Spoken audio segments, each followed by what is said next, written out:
So I'm currently at a secret location, and next to me here is a Porsche 911 996 Turbo, and I'm hopefully going to be getting a deal done in this video, but it's an old car, and every old car on the road has got its own story. I don't really want to give my opinion. So yeah, about an hour drive this morning, just over with a bit of traffic to come to this place. We're in Surrey, we're in the area of Surrey. It's a nice area, some lovely houses on the drive down. There's some lovely cars in this unit as well. That there is actually owned by the same guy. So we're at a classic car specialist. They restore, maintain and store classic cars for owners, and this particular car is part of a collection. The owner's actually got two 996 turbos apparently, this one and a higher mileage one. He uses the higher mileage one as a daily driver, or runs around in it, I guess.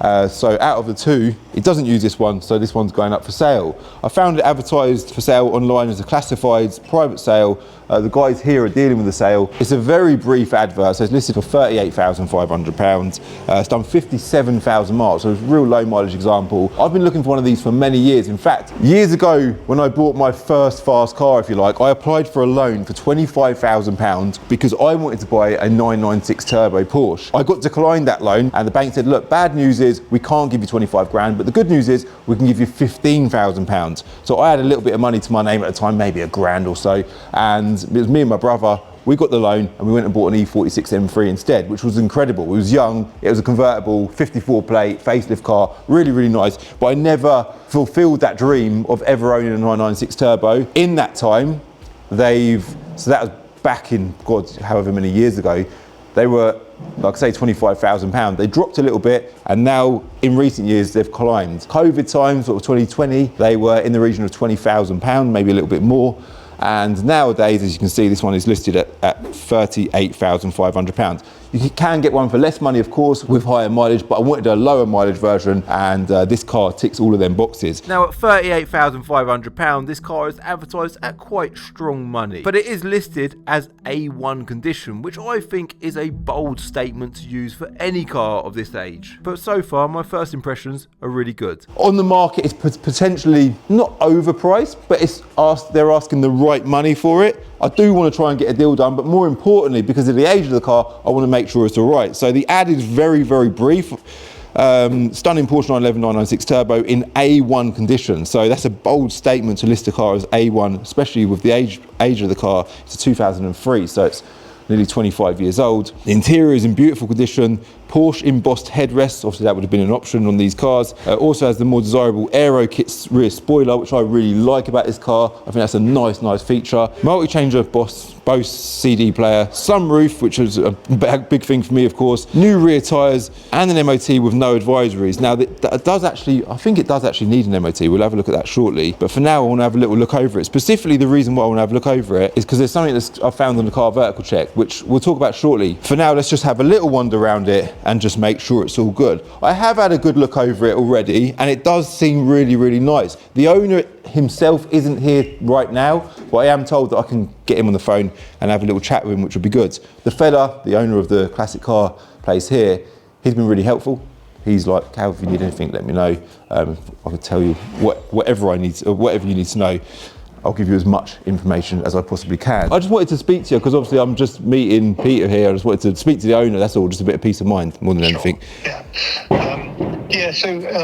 Look, it's a nice car. I've actually got two. I've got, they're both the same year, and that by far and away is the best one. The other one I've got to tidy it up in terms of, the ashtray doesn't work properly and things like that. But I've had the other one 20 years. So oh, wow. It's a fabulous car and it's a fabulous model. It's got the full service history and everything with it. Okay, that's good. So the history's all up to date. It does need an MOT, I've noticed. Sure. Yeah. I mean, I'm sure we can get you an MOT. Yeah. No problem.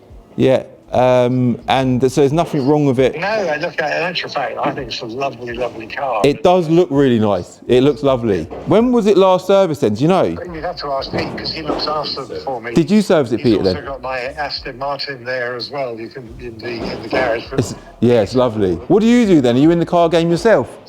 No, I used to run a company called... Oh, no way. Really? Wow. Oh my God, that's impressive. I've been doing it for 11 years. Okay, amazing. I feel a little bit more at peace. That's Look, I tell you, I hate to part with it. I mean, the problem is I think I've got 8 cars and I drive none of them. You know, I've got Ferraris, Bentleys, Audis, and I just don't have time to drive them. So it's nice to give it over to someone else who will sort of drive and appreciate it. Yeah, definitely, yeah. Excellent. All right, well, that's fine. That's all I need to know. I'm just going to continue looking over it then, and then once... Yeah, please do. And then... Take your time, there's no rush. Thank you, you too. Bye-bye. That's good. It's nice to speak to the owner, because basically I'm filming a video at the minute where a friend of mine has potentially bought a stolen car or a ring car. We're still in the process of you know, exploring what's happened there. And I've just got it strong on my mind. I'm checking chassis numbers and stuff. So what I was about to do is bring up the car vertical, because I did notice something on the car vertical report with this car. It's not even about concern, it's just about making sure everything's right. Typically, as soon as I load the car vertical, we've got slow internet here, it's terrible. But we're gonna let it load, and whilst that's loading, I'm gonna just continue wandering around. Really, really important with any car you buy, check chassis numbers, yeah? It's so important. You've got a V5, so we've got a stack of paperwork over here, which we will go through shortly. On the V5, there'll be a chassis number. On the car vertical check, there'll be a chassis number. Then on the car, usually in multiple places, there is chassis numbers. When you're buying a car like this, because essentially it's a private sale, so I'm buying it, although I'm dealing with these guys here, I'm buying it straight off the private seller, who's, you know, the owner of the car. A private sale is completely on you as the buyer. There is no peace of mind. It's just all your responsibility. As soon as you've sent that money, it's your problem. So it's really, really important that you get that right. Now I have checked all the chassis numbers on this car. There's one just here in the window, ending 102. There's also, if we wander back around there, in the door shut here, there's another one. And by the way, it's mint in this door shut, right? It's a really, really nice clean car. We wanna make sure the mileage is all good as well. And if we come back to the car vertical, the concern that I found was we're looking for all green ticks with a car vertical check. With this car, it isn't all green ticks.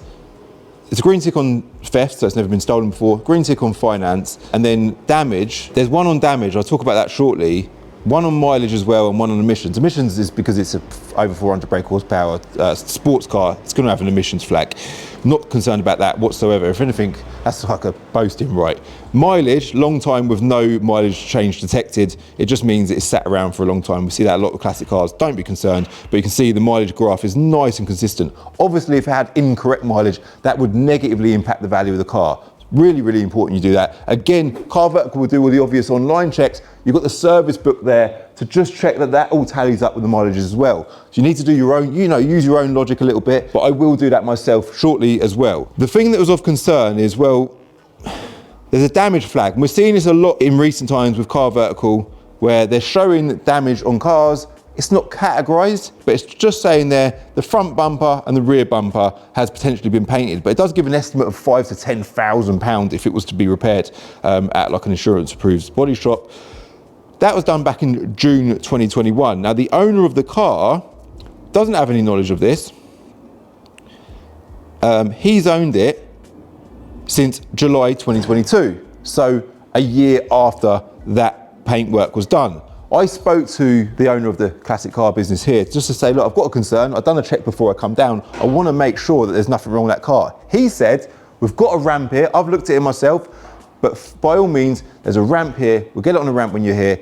Feel free to have a good look underneath the car. So we will do that shortly as well. Now, if we go back to previous pictures of the car as well, again, just giving us ammo. Like, I'm not concerned, but it's giving me put that idea in my head. This car might have had an accident, right? So we want to make sure. It's probably just had a painted front bumper and a painted rear bumper, but let's just check that it's all good. I say check it's all good. Double check, be sure. It's a lot of money, yeah? Back in June 2020, so this was before the paintwork, you can see the car there has got a different front splitter on it. So this car, as we mentioned, has got the aero rear spoiler. I believe that's the aero front splitter. Porsche fanatics will probably be able to correct me in the comments, but that front splitter is no longer on the car. Also, if we go down a bit further, there's another advert there in July 2020. Is that the same? No. Soon after that, so it looks like the same dealership have had that car, or this car even, and re-photographed it again, nicer photos for their website, again with that front splitter on the car. Now that front splitter, as you can see, is no longer on the car. We've now got a black rubber splitter, which I actually really like. I'll be honest with you, I don't particularly like that one. I'm just zooming in there. I don't particularly like that splitter, but maybe Porsche fanatics will disagree and say that, Cal, that's the one you want. I personally prefer this sort of more subtle look on this car. So you can see straight away, based on the car vertical to where the car is today, things have been changed. And you can see also that in 2021, the car had paint on the front bumper and the rear bumper. Now, by the way, if you want to do a car vertical check yourself to check if your car's had any previous paint, doesn't necessarily mean that if it has had paint, that it will definitely be on the car vertical check, but sometimes they do pick things up and they will put it on the check. Now, you ready for the ramp, yeah? I will link car vertical below. If you want to do a check on your car, use my code CCD to get 20% off. So what we'll continue doing, so this front bumper, it might have been painted because it had stone chips on it. It might have been painted because it had been caught, but it's really strange that there's no way could a car be in I mean, it's possible that a car's been in an accident and it's been damaged on the front and on the rear. That is possible, but it's quite unlikely. Could have happened on the motorway, it's bumped into the front car and then the car, but I don't know. But still, I want to be super cautious. Now you can see this is all very nice. You've got this black trim below the headlight there, which I really, really like. I think they've done a lovely job of that. Everything seems to line up correctly. Like I said, that front splitter is new. And as we come around the rear, again, it is all very, very nice. I think is it polar silver, the colour of the paint. More than anything, I'm sort of just loving the car. Like Porsche 911s have got that iconic shape. They've maintained that shape throughout the whole time. Even if you look at a late Porsche 911 today, a brand new one, that classical shape still exists. So I love that about the 911. And then I think the 996 Turbo was kind of the first of modern 911s. The wheels as well, it's completely untampered with, unmodified car. I love that about it. But back to the rear bumper, it all looks very, very clean. If anything, it's nice that if it has been painted, which we kind of know it has, it's nice that it's been painted because it's mint. Does need an MOT, but they've said that they're happy to put an MOT on it, which is cool. So I think I'm happy with the external visually. We can now get it on this ramp, have a look on the underside. I've not even jumped inside the car yet. Still a lot more to talk about, but let's have a look on the underside first. Providing everything's all right, we can then take it for a little drive and see where we end up with the deal.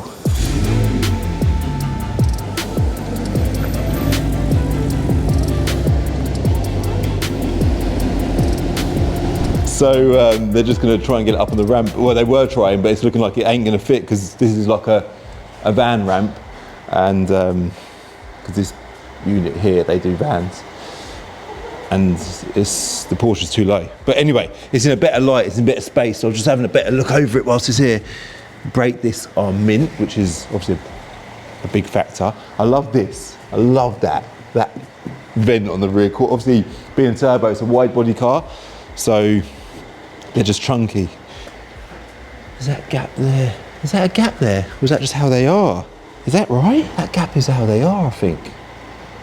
There's like a seam there. I would say that's normal because there's no sort of room for movement there. I don't actually know if these aero spoilers lift up. I would assume they do. I would say the bonnet's definitely been painted. So then that goes back to the car vertical check being right to point out that the car's had paint. If I flip the bonnet up as well and do the boot as well, we'll have a look in the engine bay, which I've already done, but I'm going to show you a lot on camera what it looks like in the engine bay. Obviously the engine is not under here, it's in the rear. But again, we're just looking at the screws, just make sure it all looks good. And then once we get it up on a ramp, which apparently they might have another free ramp in the unit next door. There's a disc CD changer. All looks all right under there as well. In fact, I say all right, it looks amazing. Really, really nice. Nothing's bent. Nothing's been refitted wrong. We can jack it up. Jack it up, yeah? We'll jack it, put the legs And then put the legs under. Ah, brilliant. All right. Should we do that now then, yeah? Cool. A little bit like with the gap on the rear light. I can't work out how that is even possible. Maybe because it's an aftermarket aero spoiler boot lid and it just doesn't fit right. So maybe it didn't come with that spoiler from factory. Because I can't work out, if let's assume something was out of line, I've been looking at images of 996 turbos, you see there that it's really tight there between the light and the boot lid. Whereas on this boot lid, maybe it's just an aftermarket one, it just doesn't fit as well. But I suppose naturally I'm just looking at the rear end, just making sure it's all good, but just looking for oil leaks and stuff as well, and make sure that's all good. I would say that bush is gone. If we do buy the car, we'll get it to VRS, because obviously VRS Leicester, they're a Porsche specialist, so they'll be perfect. On the inside of tyres, we've obviously seen that a lot on the channel recently, where tyres look good from the outside when the car's on the ground. When you get it up on the ramp and you look on the inner edge, they're worn and bald on this car. It's all good. This section of the car here, the whole front section of the car, is covered in like under trays and panels. So there's not really a lot you can see in there, but obviously just looking for damage on the suspension, on the chassis. I'm just looking for obvious signs. All the screws are in. Nothing looks out of line. No rot or rust, which I probably wouldn't expect to see anyway. Maybe a little bit of oil from the sump plug there. So the good news is, on the underside, I can't see any evidence that this car's had any kind of previous crash damage. But I could do with someone a bit more technical than me to get an opinion on the mechanical stuff. So I decided to FaceTime my friend Will, who is a mechanic and a Porsche specialist. William, I'm on the underside of a Porsche. Coolant leak from here. Can you see that? Yeah. It's not horrendous, but it's just slightly dripping there. Yeah. That was all, and then there's a little bit of oil from the sump plug there. Yeah, I mean that's Just standard. But it's all dry from there up, so that's all really dry. Yeah. Yeah. Manifold bolts look a bit rusty. Yeah, standard. Yeah. Yeah, on both sides. What are the brake lines like? Are the brake lines okay or? That's it there, isn't it? Yeah. Okay, they're pretty. Well, I mean they don't look new, but yeah, okay. I think they look all right, to be fair. What's the front diff like? If you go to the front diff and then keep going, can you see where the drive shaft on the driver's side would go into the diff? They leak out of that. In there. There is a bit of a leak on that. Yeah, once the drive shaft boot. Yeah. Yeah. That's going everywhere. Yeah. And then, so basically, if you follow the drive shaft to where the diff is, there's a plate on the side of the diff, and they leak out of there. Okay, I can't. That's okay. The diffs are really good, by the way. Okay, that's good. Are the dampers leaking or anything? No. Okay, that's good. Is that gator leaking as well, or that's the one we were? That's the one we were just looking at. This one on this side isn't leaking. So that side is. Yeah, okay. And then the radiators on the front, go to the front of the car. Yeah. And you should have 3 rads across the front. Yeah. Just check if they're not blown. So what they do is they Have splits in them. well, no, what they especially the centre one. Go to the centre one. The tubes they blow up. So if you go to the top and the bottom of the rad, just make sure that they're not expanded. Okay. So, I don't know if you can see it. No, you can't get in there. Yeah. There's no way in. Okay. And then so the water pipes that run down the tunnel to the top where they connect, like that one at the back, where all the connections are, they can leak. So, Okay. And that's engine and box out to change that part if it's corroded. So. Oh my God. Yeah, look at it. You see the arm there? That's called a coffin arm. Yeah. With that bush that goes straight up Yeah.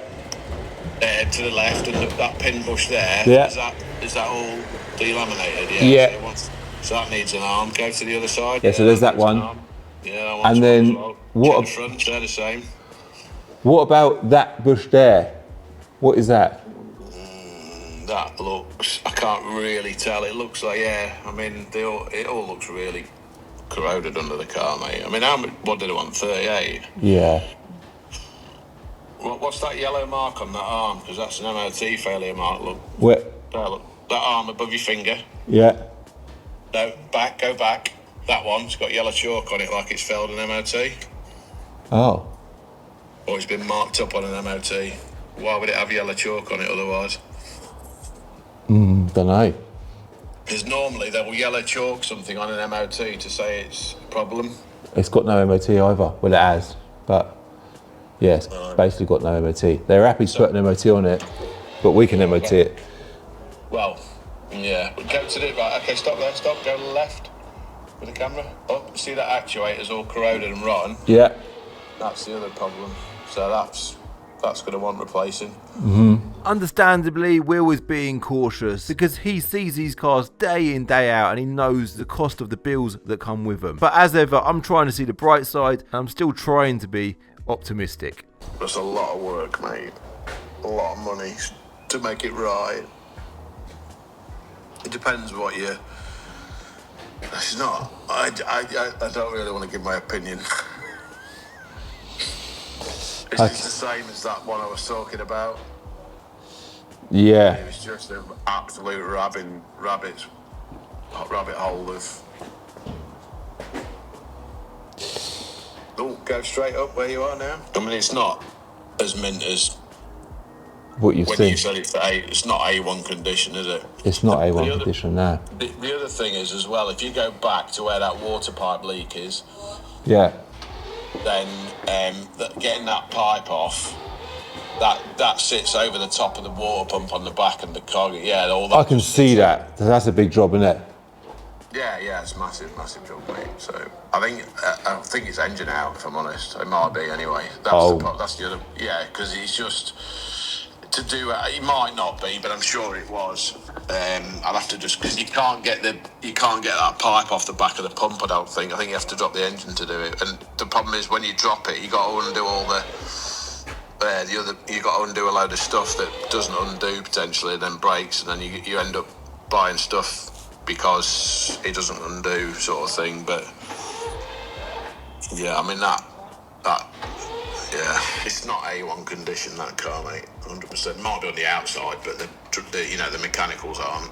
No, visually it's really, really nice, but yeah, underneath you can see. I mean, respect to them for letting us use the ramp. Like, that's. But he's probably hoping that you don't know what you're looking at. I think it's because it's got an aftermarket aero spoiler. I can just about see the gap between the boot lid there and the headlight and the rear light. Yeah. Go to the other side. It's exactly the same, Will. Yeah, I mean, if it's an aftermarket boot lid, then you could probably forgive that. Okay, cool. Are the tailpipes loose on the... Are they loose on the box or are they tight? No, they're fine. Yeah, okay. Yeah, they're fine. The box all looks alright. Bit of surface corrosion, but Yeah, it's that. There's no blowing of the exhaust or nothing because I think that's why I looked at the manifold. I think I looked last night, and apparently that's quite a common thing on these, isn't it? you only need one thing to cause a problem, and that water leaks. It's a can of worms. That's what you're saying. To fix that water leak, it ain't just going to be that water leak, is it? All right. It's a knock on of taking the other stuff off. So, yeah. That's fine. You've put me off the car. Yeah, that's fine. So we've either got to just get it for less money, or a lot less money. Yeah. Or I mean, I just wonder why he's selling his low mileage one. It's probably because he's had a quote to do all that work and doesn't want to pay for it. yeah, If I'm honest, mate. yeah. All right, cool. Because his high mileage one, all that's probably already been done. Yeah, Well, not probably, it will have already been done. That's the thing. yeah, So he'll want to keep that because he hasn't got to spend 25 grand on it. yeah. Maybe you're right. You know, All right, I'll have a chat with him. see what they're saying. I mean, if they agree to do all the work for you, make it A1 condition, then that's fine, isn't it? Yeah. All right, I'll let you know. Yeah. Yeah. Okay, mate. All right, sorted. Right, cheers. Well, that was a very interesting chat. So we take the car off the ramp and park it back inside the other unit. So I decide to have a thorough look through the paperwork to see if we can find any more unknowns about the car, and I want to jump back on the open market just to give me a better idea of how much I feel the value of this car should be. Because my two options are, one, either make a low offer for this car, or two, go and find another one. So, I just wanted some thinking time because Will's he ain't put me off the car, he's just being cautious, which is good. And he's right to be cautious. It is a very, very nice car. You can see that, it's lovely. And I'm here because I'm excited. Sometimes you don't want to let excitement get the better of you. I want to buy one for Planet of Dreams, that's why I'm buying this car. So I want it to tick it off the list as a bucket list car, but the end goal with the car will be giving it away on Planet of Dreams. And I do like to get content out of cars as well, of course, but sometimes these jobs, as you see on the channel a lot, they turn into like a lot of time and a lot of money. Now, obviously with everyone's support, with Dreamcatchers and stuff, we get over the money side of things, not a problem at all.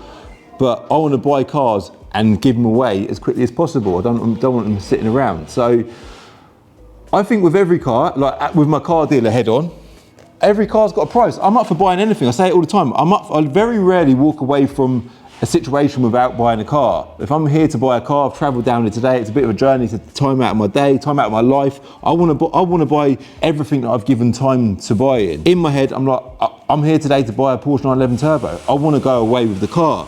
So now I'm back to the drawing board, and I do think this is old car stuff, yeah?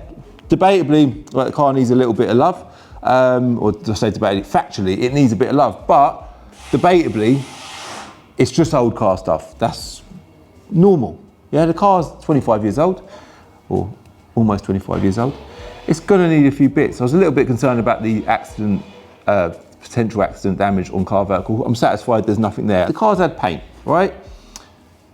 Not the end of the world for the age of the car. Again, it's perfectly normal for a car to have had paint. It looks like a really nice thing. The mechanical stuff, however, is time and money. Back on the market now. So if we're looking around at the general market, so that one there, black, great color, 121,000 miles, 27 grand. It looks like they start about £30,000. This car's just had 4.5 grand spent on it, silver car as well. 111,000 miles. So at the minute, I'm kind of thinking, is mileage the biggest factor, or do I want to buy a car that's just had all of the work done? So I'm up for buying a higher mileage car, but I just don't want to buy one and spend loads of time and money getting it sorted. Preferably, although that's exciting for you lot, it slows things down a little bit for me.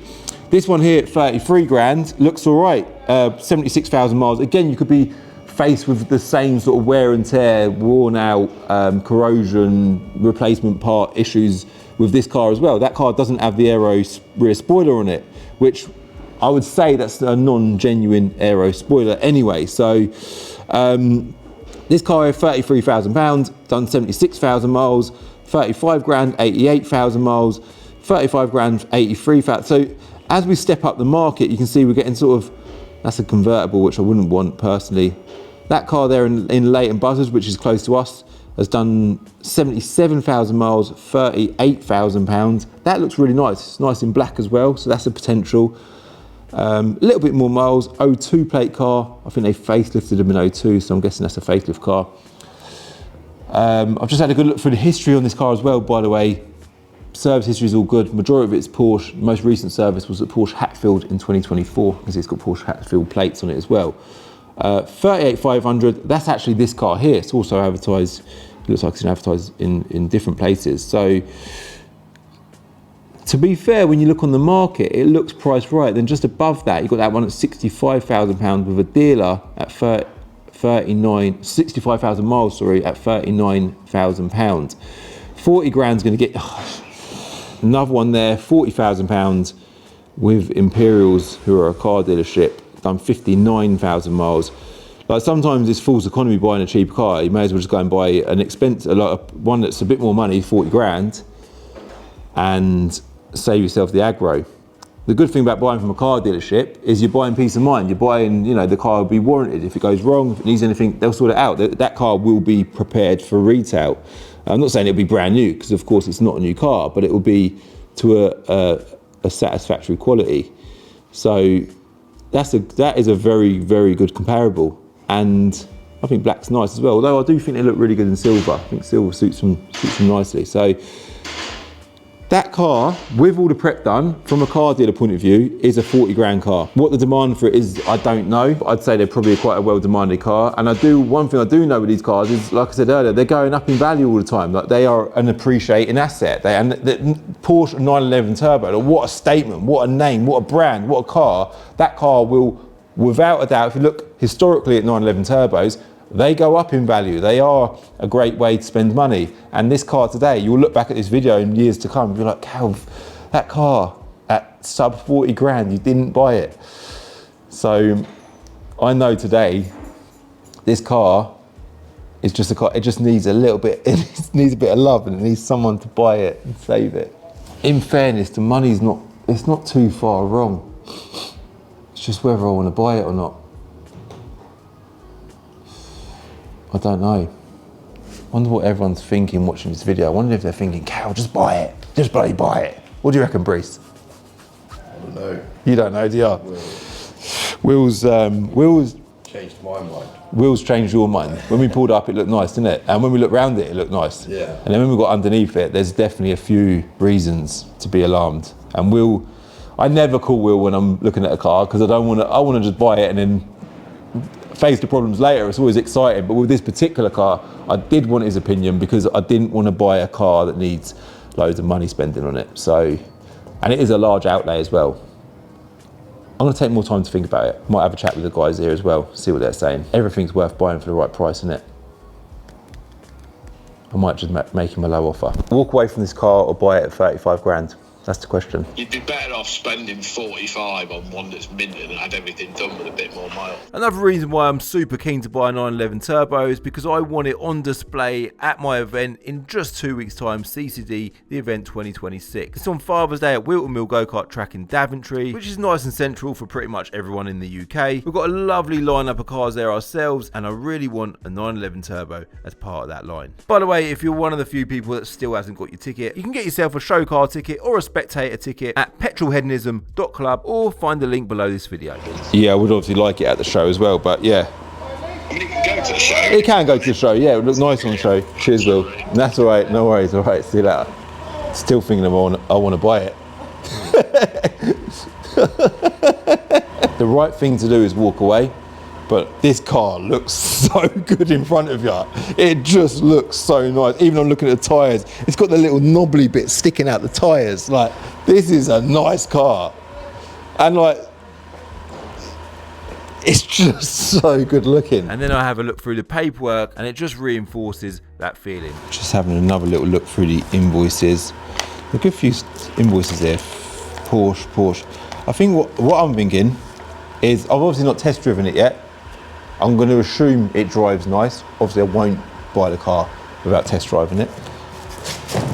I'm going to offer him £33,000 subject to it driving all right. If he says yes, he'll take 33 grand. I'll say, that's fine. Let me drive it first, make sure it drives all right. If it drives all right, I'll give you 33 grand for it. I think the answer is going to be no, but I'm here. I'll be stupid not to ask the question. The answer is always no, unless you ask. Let's go find out. 33 grand, I know you've got it, it's not gonna happen, is it? So I was gonna say, if you'll take 33 grand for it, I'll take for a drive. You won't take 30. Okay, well that's fine. Thank you very much. If I change my mind and I want to send a driver to pick it up, then I'll let you know, all right? Cheers. As you can see, I'm really struggling to walk away from this car because as a rule, I always ensure that I listen to my gut feeling and something is telling me not to walk away from this car. I'm hungry and it's never any good making decisions on an empty stomach. And what I decide to do, pop down the road to a local garden centre to grab some food, ensuring that I stay local to the Porsche. So we've just come to a little cafe up the road and I'm still thinking. The guy that owns the car has got his own Wikipedia page. I just thought I'd just Google him just for a matter of interest. I'm just trying to, encourage myself to buy the car. I'm really struggling to walk away. It's got a bloody Wikipedia. I ain't even got what. I want a Wikipedia page. How did you get a Wikipedia page? Can you just make one? I don't even know, but that's pretty cool. He seems pretty legit. Hello. Peter. Yeah. Alright. Yeah, I'm not really, mate. Can you try and get it agreed at less than 35 grand? No, you won't.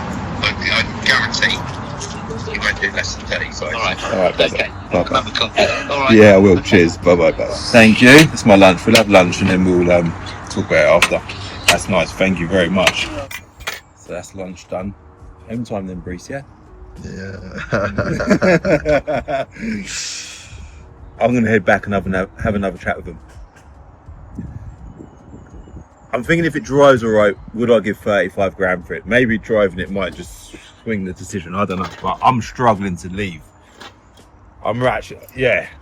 Going home don't feel like the right thing to do right now. So I'm going to go back and I don't know. Let's just see what happens. So I head back there to go and have a further look at the car and take it for a test drive. And then seeing how I feel after I've driven it. But as soon as I get in the driver's seat, I notice a problem. First bit's shitting, but trying to get you on a decent road with no potholes, because low profile tyres and potholes don't work, do they? No.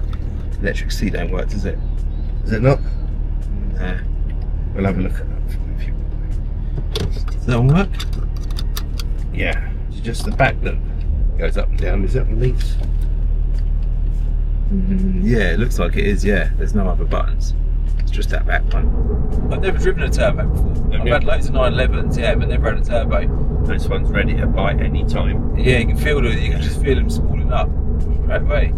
It's actually a very good torque on it. It's ready when you're ready. Yeah. The power's just there, yeah. Whereas the non-turbo cars, you really have to wind them right up. Lag, yeah. Here we go. Yeah, you can feel it, like, I was there, ready. So the spoiler don't lift up at the back. That's a non-genuine spoiler, isn't it? Yeah, the one that lifts up. Yeah. The arrows. Can't remember what you call them. Yeah. Leo's got that version, On these other cars. and we've repaired that about 3 times because they keep They leaking break. and seizing. I think this one looks better. It does look good, this one. I don't think it does. It's a non-genuine one, isn't it? It's not from factory. Actually, there's smoke coming up back. Seems to be alright. Gearbox is good as well, isn't it? Everything's good. Sorry, I'm going to go again. Sorry.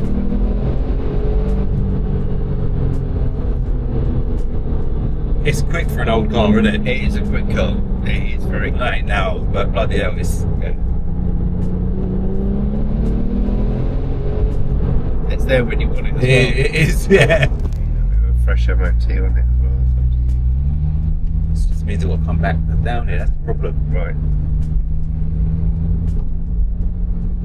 If I had a fresh MOT on it now, and this seat won't playing up, I'd be a bit more satisfied. That just keeps going and going and going. Yeah, I can feel it. Mate, I'm going to ask the question again. Can you not get it agreed any less? No. We won't. We'd rather keep it.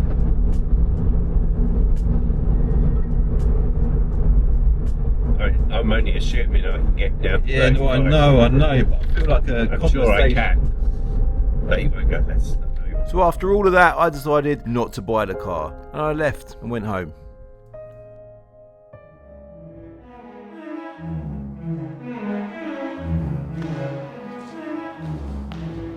Story time. We're now back at Binker, and as you can see, the Porsche is parked behind me. Basically, as you can probably have well guessed, I bought it. I paid £35,000 for it. And by the way, that did include the seat repair and a new MOT. I couldn't not buy this car. When I reviewed how good it is on paper, not too many owners, silver body, black interior, stunning condition, had little bits of paint done, which I think is a positive. Original wheels, 57,000 miles with a stack of paperwork. It's an old car. It needs a bit of TLC on the underside. That's gonna make some good content for us. I couldn't pass on this car. There was no way. And I tried my hardest to haggle and negotiate down, and I left there that day and I didn't buy it. But when I revisited the market, like I did in the video, I looked around and I thought, if I go back to the drawing board and try to find another 996 turbo, there isn't another example out there that comes close to this car for less than £40,000. So I either buy this car, give it the love, the final little bit of love that it deserves, or I pass on it and I don't make the 996 dream happen, 996 turbo dream happen. When you look at it here, cleaned up, a bit of space around it in our new unit, which we're going to be doing some content on over the coming weeks, by the way. Look out for that. It just looks so good. Visually, from every angle, it is a beautiful car. So what we're going to be doing is, it's going straight on the Planet Dreams website. We're going to be doing like an early bird special offer, where I think it's going to be like 3p in entry. Whilst we're prepping the car, that early bird offer will exist. As soon as the prep's done, bang, it's going on the website, price is going up, and then we can give the car away. It's going to go straight from here to VRS in Leicester, and we're going to film a follow-up video of getting the car perfect and doing a typical fixing everything wrong with my 996 911 turbo. So look out for that video, it will be coming soon. And in the meantime, Planet of Dreams will be linked below. Car Vertical will be linked below as well. Don't forget to use my code CCD to get 20% off. And hope you like the Porsche, hope you liked today's video. If you did, like, subscribe, and I'll see you in the next one. Bye.